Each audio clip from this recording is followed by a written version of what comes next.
Hi, this is Dominic from Paphos Life, and in today's film we're going from Coralia Beach in Coral Bay to Agios Georgios Harbour.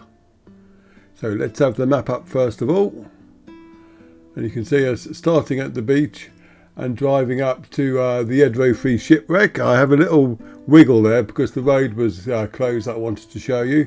Then we go up to Sea Caves, and from there up to Cap St George and through the estate to Agios Georgios and the harbour itself.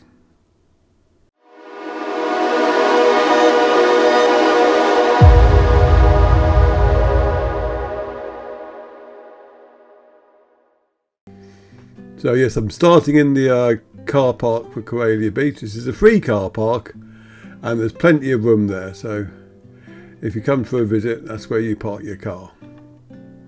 There are quite a few car parks for Coral Bay Beach, which is just to the right of here as well. You don't have to try and cram yourself right at the beach area. So we're turning left as we come out. Had we turned right, we would end up at the Coral Bay Strip. But we're going the pretty route to Agios Georgios.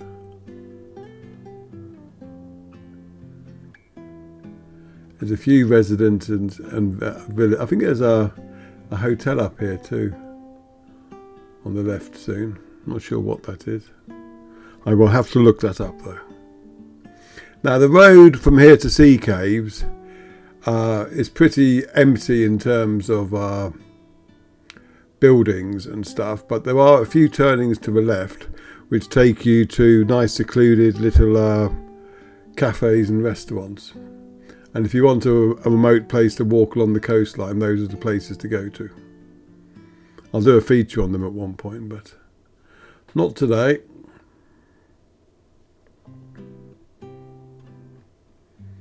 So we're going through banana plantations on the left. I did notice that the tour guides make a thing of taking people to see the banana plantations as well. I'm not quite sure what they make of them, but I guess it's a feature. I suppose if you're not used to banana plantations, and they are a bit of a novelty. I'm a bit wary of them now ever since I walked through one and I got a nasty itch afterwards. Whether it was down to them or figs, I still don't know. That there was a turning to a left to a restaurant just back there. And there's a new coffee shop on the right there. It's one of those Cafe Me chains that are appearing everywhere. In more out of the way places than your usual Cafe Nero and Costa Coffees that you'd expect to see. So they're obviously aimed at a more, I don't know what sort of market, definitely not touristy though, I wouldn't have thought. But the locals do like their coffee. Anyway, as it's fairly quiet, I will have a bit of a plug. If you want to help us out financially, go to our buymeacoffee.com/Paphos Live page. And if you want to get something for your money, so to speak, other than a warm glow, then go to our Etsy page at etsy.com/shop/Paphos Live. And there you can get all sorts from calendars, you can get a t-shirt with our logo on even, phone covers, cups, you name it. And if you like our films, please do subscribe to our YouTube channel and follow us on Facebook at Paphos Life. I'm pausing here because we're having a turning here to Honeywell, the restaurant, which is where the Edro III wreck is as well. Now when I came down here, I had intended turning left just after the restaurant, where there's a big clearing there, and I was going to turn round there, which is where we used to park. But as you shall see, you can no longer do that because there are some blooming great concrete bollards in the way. Presumably they've been put there to not stop people driving where I was going to park, but driving further around because of erosion. So you can no longer go left there. So I just work my way around, get a nice quick view of the wreck here. Eventually, there it is. Excuse me while I do a several point turn.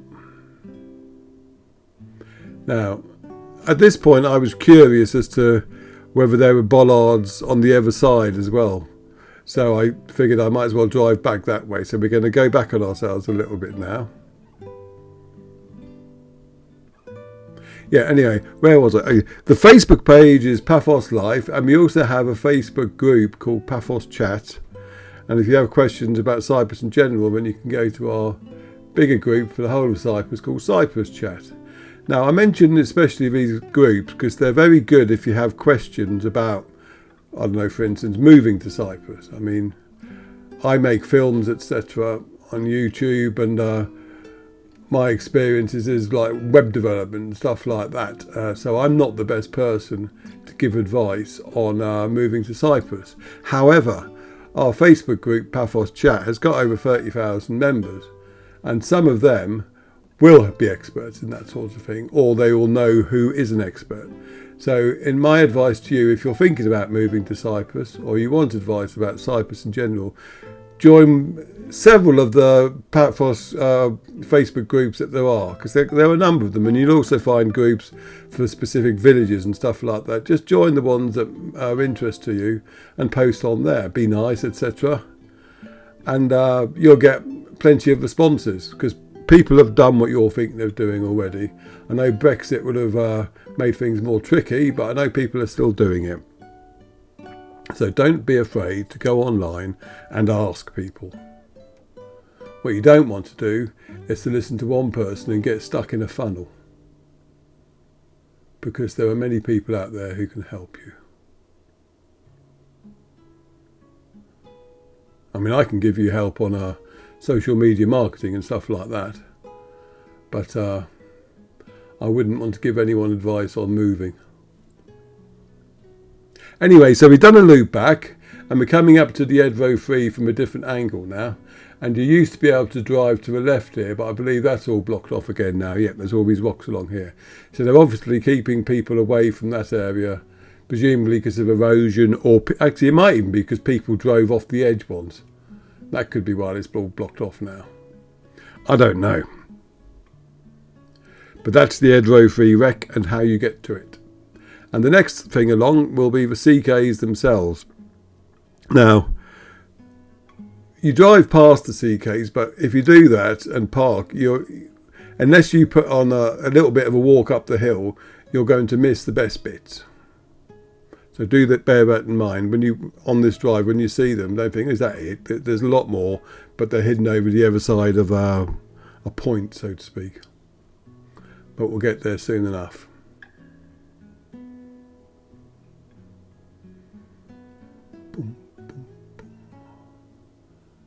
There's a bus coming the other way.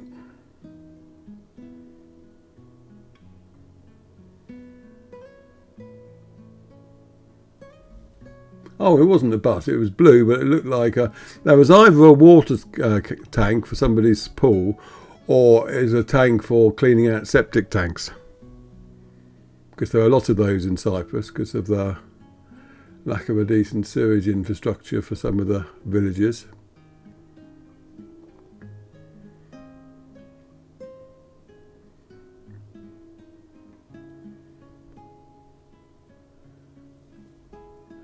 And we're going through some more banana plantations. You see quite a few cyclists along here, and I can understand why, because it's a lovely flat road. Cycling in Palermi would be a nightmare. I mean, not in Palermi itself, but the hills around Palermi. I always have a lot of respect when I see people doing the route from Paphos to Polis, because it is not easy. It's like doing the London to Brighton when you get to Beacon Hill, but then finding there are another few Beacon Hills after the first one. So we're at Sea Caves now. And the bit in front of you is getting more and more developed each time I drive past.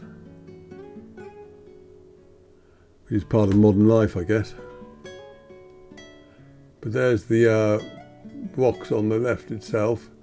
So yeah, if you park up here in the parking area and take the path that goes underneath all those villas around the ridge, there's a lot more nice places there and little secluded beaches. Be careful though, because it can be very slippery on the tracks going down to the beaches themselves. It's this white chalk-like powder, and when it gets wet it just gets like walking on ice.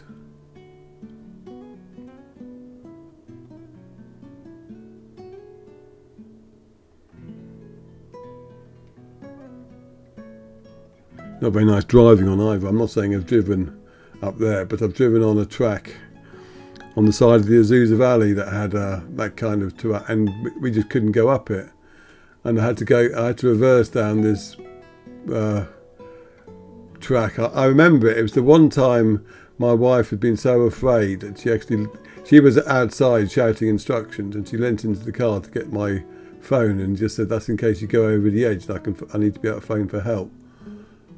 And we eventually got back from that, but she poor thing had to lie down for a day or two because she was so on edge because of it. So go left here, which is why my golden rule these days is I never go off-roading anywhere if I'm not sure I cannot come back the route I came, because it's all nice and fun until you get stuck. Anyway, I'm digressing somewhat. I'm on the road that goes down into Cap St George now.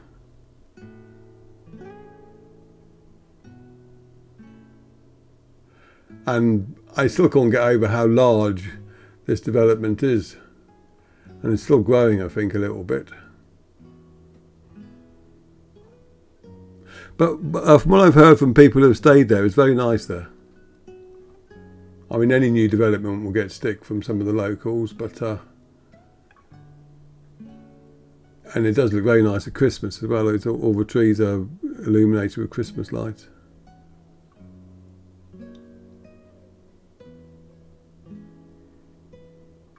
And one other thing in its favour, it's not a 20-storey tower block.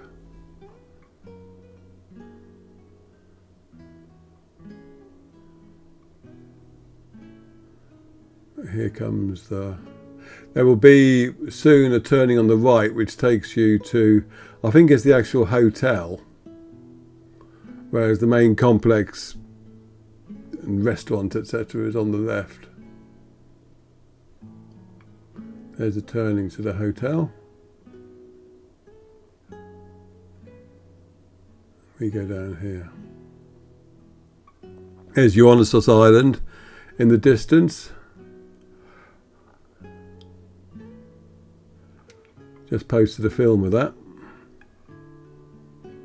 I'm sure when I saw it recently there was a Greek flag on top of that, and it's now changed to a Cypriot one. So whoever changed that, well done. You should be proud of where you live.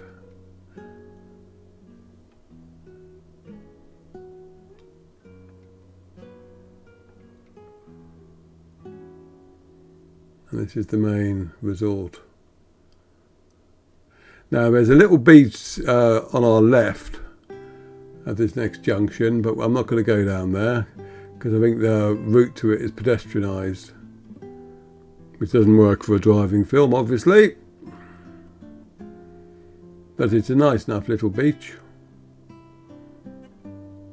And more importantly, you're actually allowed to use it. I say this because officially the beach at Agios Georgios Harbour is not allowed to be used as a beach. Are you not allowed to go there for swimming? Or, I mean, they've even taken away the sunbeds now, which happened fairly recently. I'm a bit puzzled though, because, well, as you see at the end of this film, there are an awful lot of people there swimming in an organised fashion around the harbour boats. And I would guess, and this is purely me just speculating off the top of my head, that they're looking at turtles who are being fed scraps from the fishermen. So that all does beg the question: if they're doing that, who is people who are moaning about people swimming in the harbour? That's a riddle for you. But you'll see what I mean in a little while, because we're leaving Cap St George now and we're coming into Agios Georgios itself. Now this is a place of, if you like, well, three parts really. The top area here and to the right is where you'd go if you're going to the Akamas, and there are a couple of nice restaurants there. And also if you drive down here you come to an archaeological park, and a big church which featured in a recent film, which some people loved and some people hated. I didn't see it, and it didn't sound like the kind of film I'd want to watch anyway, but there you have it. Anyway, there's the church for that, and there's also a nice restaurant next to that, and if you don't park there but follow the road down, you'll end up in the harbour itself, which is what we're going to be doing. Between the top part where the church is and the harbour is Cape Drepanum, where I did a little walkie-talkie film recently looking at all the caves there.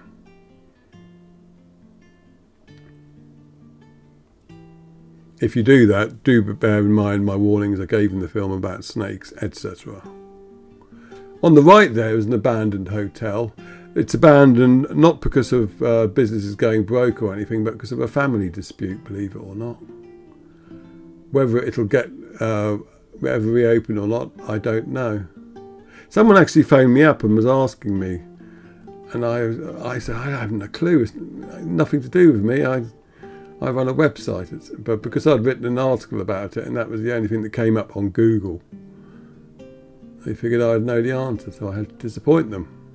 Mind you, because I have a business directory on our website, we get so many wrong numbers from people just immigration, green points, electricity board. I mean, I'm sure they must get phone calls themselves, but so many people call me. I just get every time my phone rings, I expect it's going to be a wrong number. But there you have it. Anyway, I hope you've enjoyed this film. Pay attention at the end and you can spot all the fish people swimming that I was referring to.